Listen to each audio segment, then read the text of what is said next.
বাবা। কি বাবা, কি হয়েছে? বাবা, এইবার আমার শীতের পোশাক কিনে দেবে না? আচ্ছা ঠিক আছে, তুমি এখন বাসায় যাও, আমি কাজ শেষ করে বাজার থেকে কিনে নিয়ে যাবো। আচ্ছা ঠিক আছে বাবা। ছেলের জন্য শীতের একটা নতুন পোশাক কিনলাম, ছেলে অনেক খুশি হবে।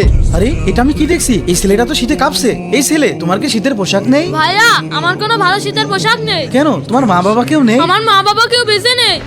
এখন আমি কি করব? আমি একটা কাজ করি। আচ্ছা ছোট ভাই, এখানে শীতের কাপড় আছে, তুমি এটা রেখে দাও। ঠিক আছে ভাই।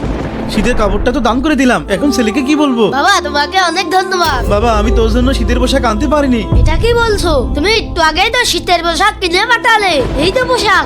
হ্যাঁ, কিন্তু আমি তো একটু আগে এই পোশাকটা অন্য কাউকে দিয়ে আসলাম। তাহলে শোনো বাবা, আমি যখন বসেছিলাম। হ্যাঁ, আপনি কে? এই নাও, এই ব্যাগটা তোমার বাবা আমাকে পাঠিয়েছে। কিন্তু আপনি কে? আল্লাহু আকবার। হ্যাঁ, কোথায় গেল? প্রিয় দর্শক, আল্লাহ চাইলে সবকিছুই সম্ভব। ছোট্ট বন্ধুরা, এই ভিডিওতে 10,000 লাইক চাই।